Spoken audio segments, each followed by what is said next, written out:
Kilometre all over India ride की journey के दौरान फाइनली मैं एंटर कर चुकी हूँ नॉर्थ ईस्ट में। और नॉर्थ ईस्ट में एंटर करने के लिए मैं हमेशा से बहुत ज्यादा एक्साइटेड थी। गुवाहाटीলৈ আহি জনপ্ৰিয় ৰাইডাৰৰ তিক্ত অভিজ্ঞতা। निशा गेस्ट हाउसर पर चुरी केबा लाख टकिया बाइक। तो मैं हूँ राइडर नौनी और 10 सितंबर को मैंने अपनी ऑल इंडिया राइड शुरू करी थी।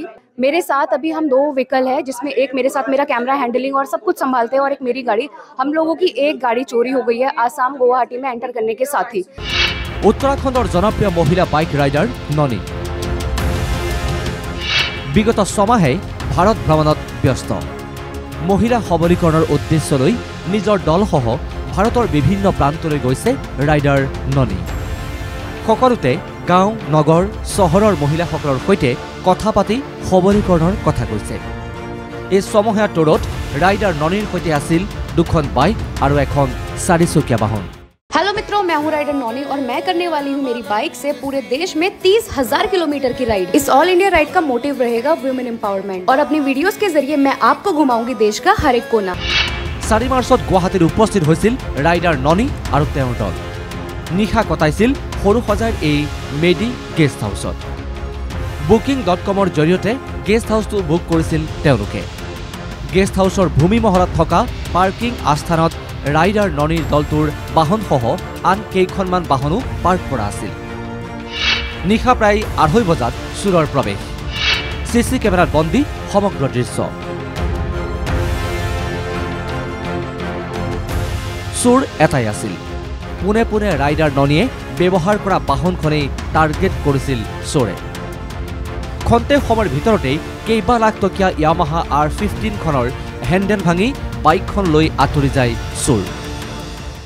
চিচিটিভি ফুটেজৰ মতে 2:34 মানত এই R1খন এইফালে আছিলে।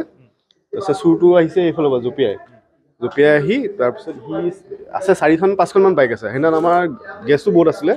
তো ইয়াত এইখন গাড়ী, ইয়াত এখন I20 আৰু এখন কেব আছিলে। কেবকেইখন আছে, সেইখিনি এই কেবকেইখন আছে বন্ধ কৰাৰ কাৰণে সি সেই R1খনৰ হেণ্ডেল ভাঙি লৈ গুচি গ'ল। এজন ক্ষীণমিল ল'ৰাজন।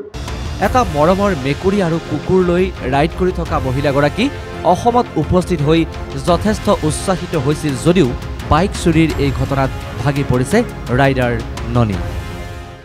अभी हमने सिर्फ गुवाहाटी में एंट्री करी थी। इससे पहले हमने आसाम के बॉर्डर में कैंपिंग करी थी।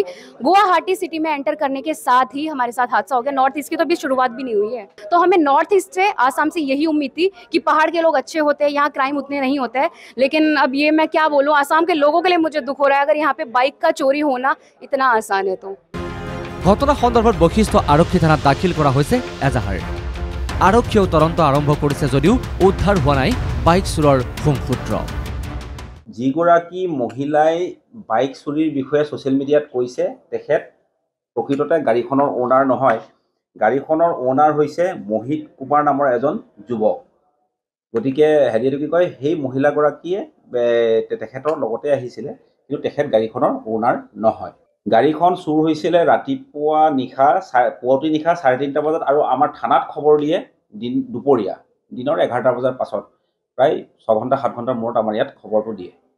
মই ইষ্ট পুলিচ ডিষ্ট্ৰিক্টৰ DCP হিচাপে এই গাড়ীখন ৰিকভাৰ কৰিবৰ কাৰণে মোৰ এণ্টায়াৰ টিম চিনচিয়াৰলি লাগি আছে। গতিকে আশা কৰিছোঁ যে আমি অনাগত দিনবোৰত গাড়ীখন উদ্ধাৰ কৰিবলৈ সফল কাম হ'ম বুলি। সামাজিক মাধ্যম ইনষ্টাগ্ৰামত 2 লক্ষাধিক অনুৰাগী থকা ৰাইডাৰ ননীৰ সৈতে অসম ভ্ৰমণৰ আৰম্ভণিতে সংঘটিত এই ঘটনাত স্বাভাৱিকতে লজ্জানত গুৱাহাটী তথা অসমবাসী। ছমাহে গোটেই ভাৰতত একো নহ'ল, অসমলৈ আহিহে নগুৰ নাকতি বাইক ৰাইডাৰৰ। অৱশ্যে ৰাইডাৰ ননীৰ দলটোৰ আশা শীঘ্ৰেই অসম আৰক্ষীয়ে ধৰা পেলাব ইয়ামাহা R15 চুৰি কৰি নিয়া অঘাইতং চোৰক। বশিষ্ঠৰ পৰা দেৱজিৎ কলিতাৰ ৰিপৰ্ট NKTV+।